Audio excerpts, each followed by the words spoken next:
I recently purchased this new watercolor palette, which I'm wanting to use for my Daniel Smith watercolor paint collection.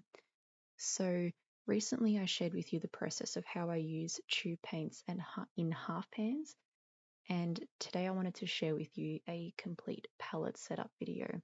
So this is a 33 well palette and it has an insert, so there's quite a bit of mixing area here. And I have my watercolor paints, which I just keep in a little tub like this. Then the other materials that you need would be watercolor paper of some kind. I always just use a student grade paper for swatches. This is Canson XL, and I've just cut that down to size. And I also use an Archival ink pen and a round watercolor brush for the swatching. In a recent video of my current watercolor palette, I shared this swatch card and I had a few questions about how I made that. So this is one of the questions that I wanted to answer in today's video. So just using a pencil, I've marked out an 11 by 3 grid, and this just matches what my palette looks like. So if it's a different palette setup, then you would adjust that accordingly. And now I will go in and number each well and also just outline these shapes with an archival ink pen, and I just keep it really sketchy, so I go over the lines a few times. It doesn't need to be perfect. You don't even really need to use an archival ink pen here. You could just keep it as pencil, but if you do use a pen, make sure that it's archival ink. That way it won't bleed if it gets wet. So once I've outlined them, I will go in and number all of the wells. And the reason that I number all of these wells is because on the reverse side of this swatch card, I will put a few columns with the numbers again, and this is where I will write down the color names that I've put in the corresponding well. So if this were a mixed palette, I would also include the brands, but I know that this is just a Daniel Smith palette, so I'm just going to go in and write down the paint colors. Now, a disclaimer that I want to throw in the middle of this video is that you do not need to buy this many watercolor paints to be an artist. So I've been painting for almost 10 years now in watercolor. This is my favorite brand of watercolors. I really adore them, and this is just a collection that I've built over the last 10 years of being a watercolor artist. So you don't need all of these paints to get started. You really only need 3 or 6 colors at most. And you can refer to my split primary palette videos for more information about what colors you might want to choose in that scenario. So now that the swatch card is done, I'm just taping it on the inside of the lid of my palette just to keep it in place. You don't need to do that, but I thought it was a good idea at the time.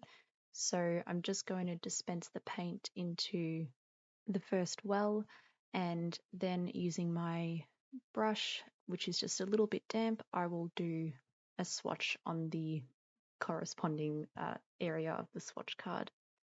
So I like to go through and do one step first. So in this case, I'm laying down all of the colors, and then I will go in and do the swatches. I just feel like it's a little bit more efficient. I generally don't fill up these wells completely, or at least not at first, just in case I realize that it's a color that I'm not using quite as much. And if anything kind of goes wrong, I feel like I'm not wasting too much paint. So it's really easy. I can always go back and top up each of these wells as I need them. And you'll notice with different colors and different brands, some paints can be a lot looser and some can be a lot thicker. I like to go in and give the palette a bit of a tap on the desk every now and then just to remove any air bubbles. You can also, if the paint is particularly thick, you can go in with the toothpick and just try and smooth it out a little bit, but it really just depends on the colour once you dispense that into the well. So now I'll go in and do all of the swatches.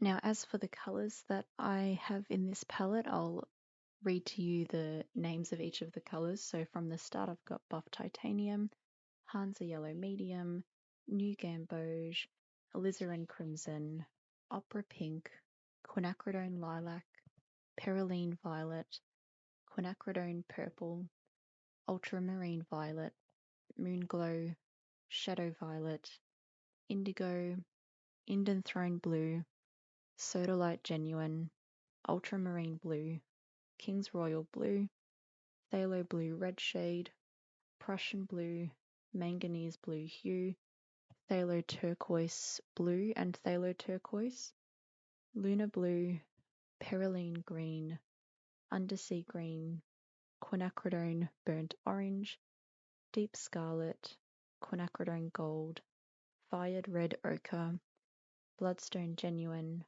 Neutral Tint, Payne's Grey, Lamp Black, and Lunar Black. So once I have finished swatching all of the colours, then I do need to let the palette, sit out and let the paint dry. So I usually give this a few days and I won't close the palette until that's done. So that is my Daniel Smith palette. Please let me know if you have any questions in the comments. Thank you for watching this video and be sure to like and subscribe, and I'll see you in the next video. Bye.